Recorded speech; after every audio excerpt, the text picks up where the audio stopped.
Finally time.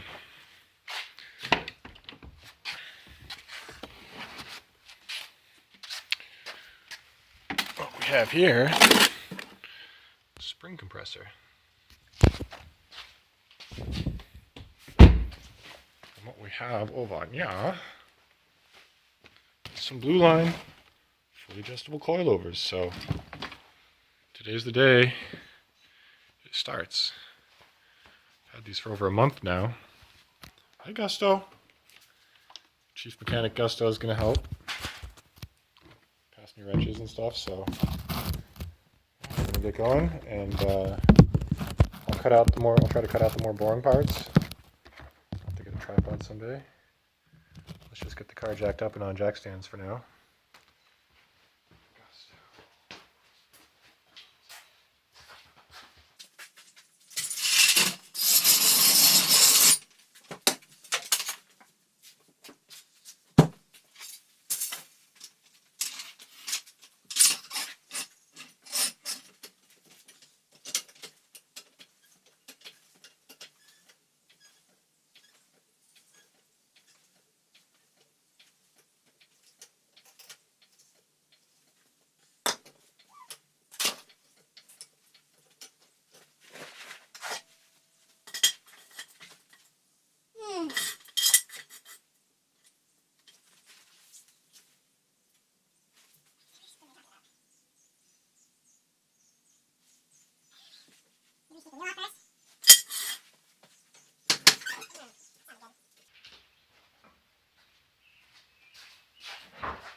Okay, so what I'm looking for now is a couple of bolts in the rear subframe. There's one of them. That's what they look like. They're in these round. Now I need to find one more. Oh, there it is. It's being hidden by this little plastic shield right here. So there's the other one. So I guess I read online if you loosen those two bolts, but don't take them all the way out, and I don't know how to loosen them without taking them all the way out, how to know when to stop, but we'll give it a try. If you loosen those, then you can get this spring out without too much trouble. I've heard, I mean, it can be, you have to fight sometimes to get this spring out. The shock should just come right out. I already unbolted the one on the other side on the bottom here. It was a bit of a struggle, but I got an air impact gun finally, and that helped me break it loose. But yeah, I guess once this is free, like there's 3 bolts up here that are super easy to do. The hard one's just this big one on the bottom. So once you do those, and you loosen the 2 subframe bolts, that's all you need to do. Then the spring and shock should come out. The spring needs to be compressed, obviously. But the shock should just come right out. So, yeah, that's what we're going to do. Alright, quick update. Finally got this bolt free. Guess what? The impact gun wouldn't get it free because I just have a tiny little air compressor that's too small for it. And traditional impact methods with a big heavy wood splitter head and this breaker bar wasn't getting it loose. But I realized my legs are stronger than my arms, and I got both legs on it. Ah, there it goes again. So it's coming free now. Yeah, that's a quick update. I used to have a big piece of plumbing pipe as a cheater bar. I couldn't find it though. So anyway, all right, I got the second one free the same way as the first. I only needed 1 leg to get this one free. It's right. What is up with this view? It's right here. You can't see it. Really? I guess so. It's right there. So if you take this, you can get on it right there, and you have space outside the car to kick it. So that's what I did. That one's free. So now it's just a matter of how loose can you get them without them coming out completely.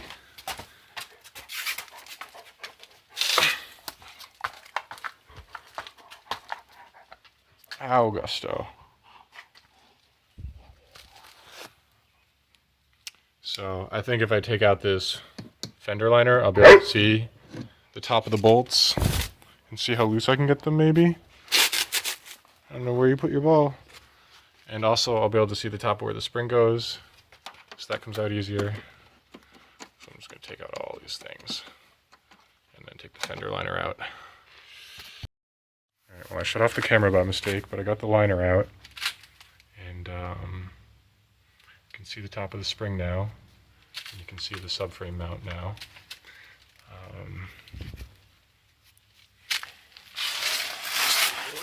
So I don't know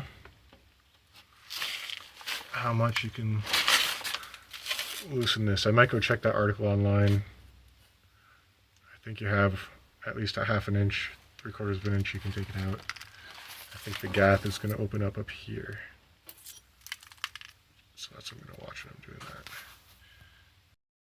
Alright, so after I took out the fender liner, I found this air filter up in the wheel well, and it's connected to this thing, which also says filter on it. And I followed this tube down, and it goes behind, down the inside of the bumper in there. I didn't follow it farther than that, but who knows what that thing does.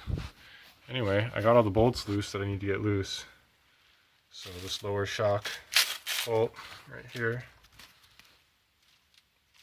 I got it loose by old-fashioned impact method. I can't do it with one hand. And I got these 2 upper bolts loose. Got the 2 rear subframe bolts loose, and the gap is actually opening up on the bottom, so I was wrong about where it was going to open, but it's opening up down there. So now, yeah, all I have to do is compress the spring and just take out these 3 shock bolts, and should be looking pretty good. So let's see if I can set up the camera without turning it off. I can't see anything. Let's see if we can focus on that.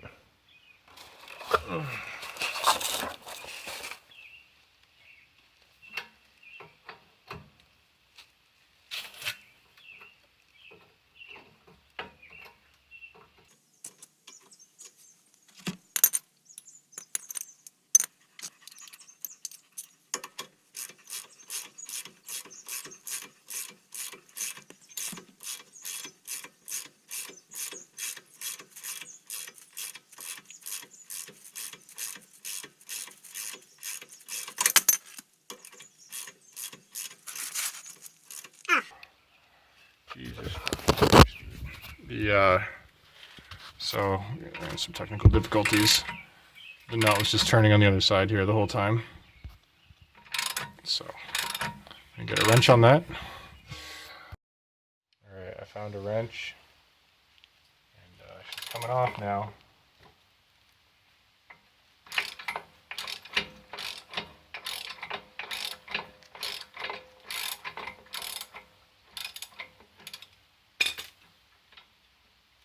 Almost do it by hand now.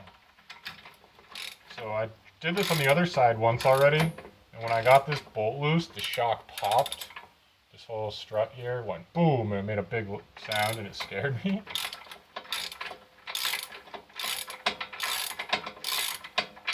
And I was afraid that I wasn't going to be able to get it back in because I thought it was under pressure or some sort of tension or something. But I think it must have been something else because shocks aren't supposed to hold any kind of pressure or tension in them. Here's the bolt.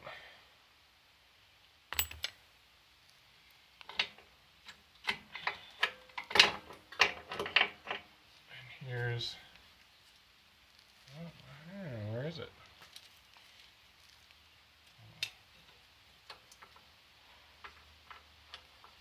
The nut. And the washer. So I'm going to put these in order back together so I don't have to remember how they go. And now I'm going to loosen up upper mounts up here. I already broke them free. They weren't difficult, they're 13 millimeter. And we're now going forwards for some reason.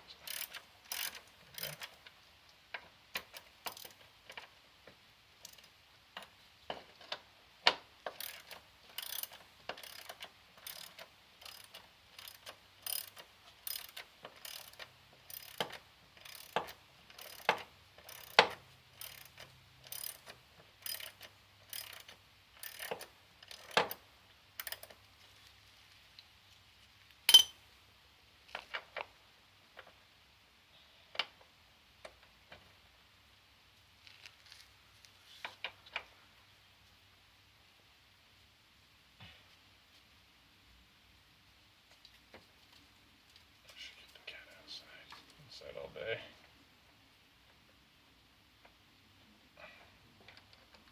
Alright, got those two out.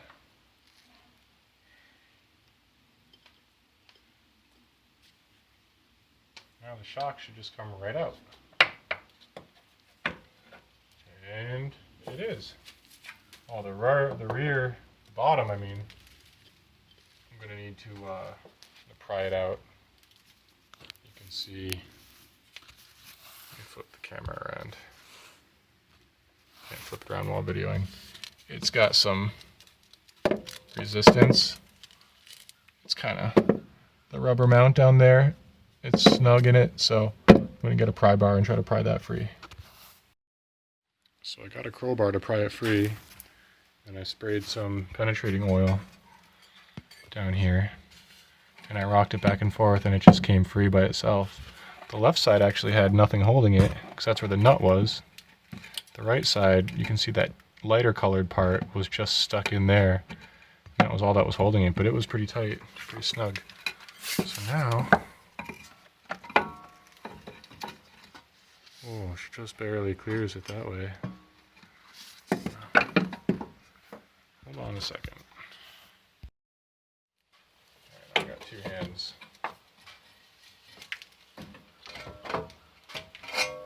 Bam, she's out. So this little, this piece on the end, this thinner part on the end, that was stuck in, and that was holding the whole thing in pretty tight. But yeah, so I guess I'm gonna have to get this metal part off the top to put on the new one. It's just one bolt. But I guess you need, oh, this is, I remember people talking about using a special tool makes it nice sometimes, because you see this is flat on two sides. because you need to be able to turn this bolt, but I think you need to hold that center thing too to turn it against. So we'll see how that works out. Look at the, I don't know if you can see that. It's like this white powder. It looks like a corroded battery terminal almost, is what it reminds me of. See if I can get it to focus on there. Anyway, I'll update you when I get farther. Alright, so we're going to open up the shocks here.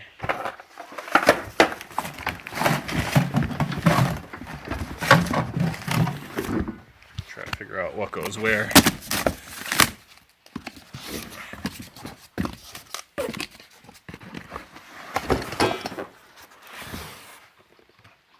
Oh, they're labeled, that's nice. For Audi A4 station rear. So this is the one we want. Let's see.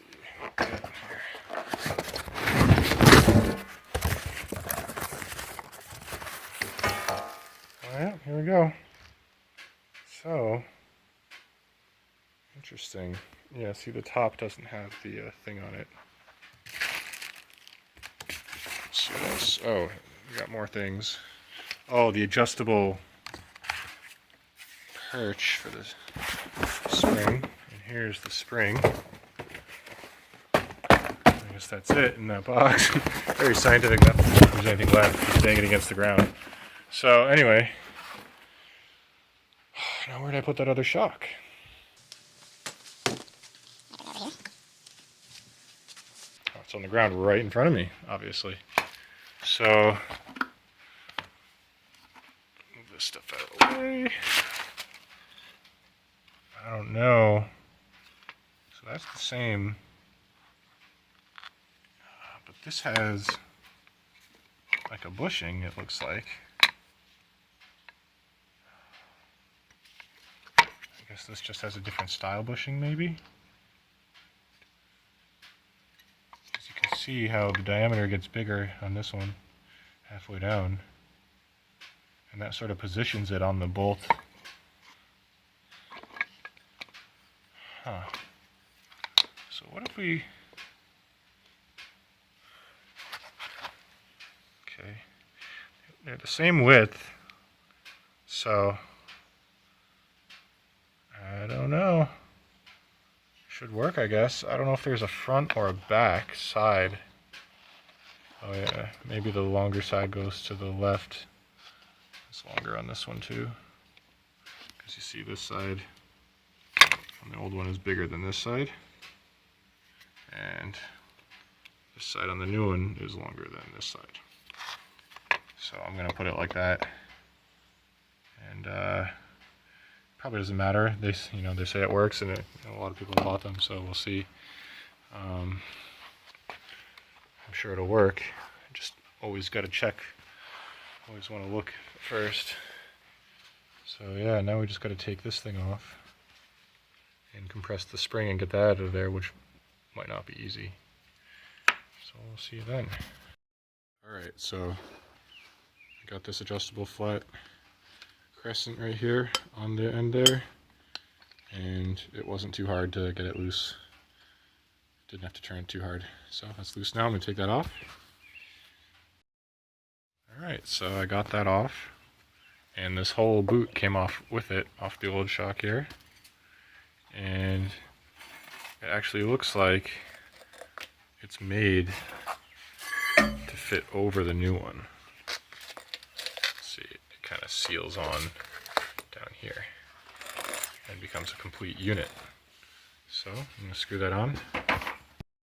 Alright, so I got the hat thingy all put on the new shock.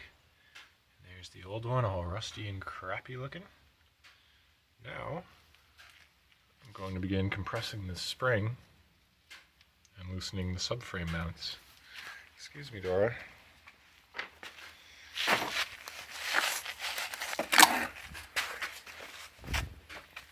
I may readjust my jack position to get some more free.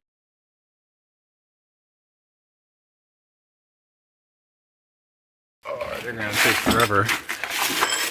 And people online say it's almost impossible if you don't drop the subframe a good inch or whatever.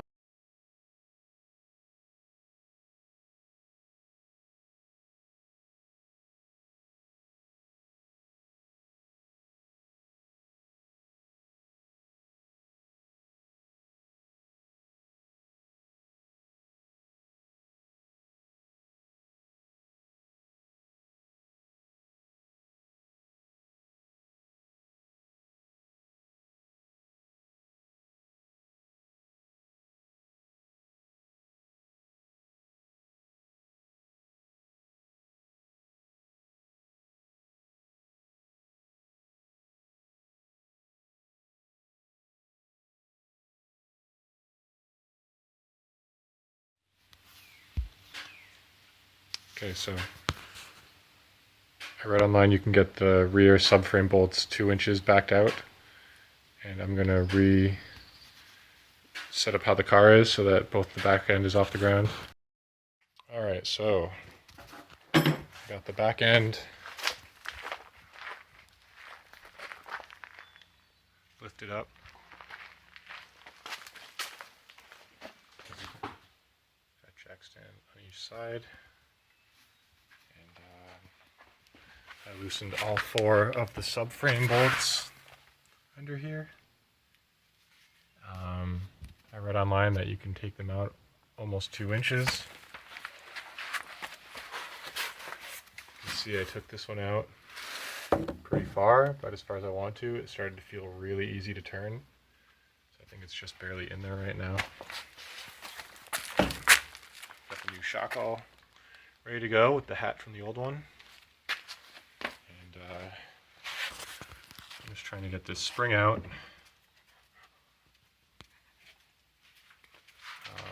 Having a hard time compressing it, so we'll see if she comes out. Alright, so I got it out. I ended up just disconnecting the rear subframe completely on both sides. At first I was worried because I was thinking, how am I going to get it lined back up and put back in? But you can see where it goes right there, so it shouldn't be an issue. I got a jack holding it up by the center differential there. And the other side is loose but not dropped down. So yeah, now I gotta figure out how to loosen this thing because when I go to turn it, the whole thing turns. Stepping on it's not enough, I need a vise. So yeah,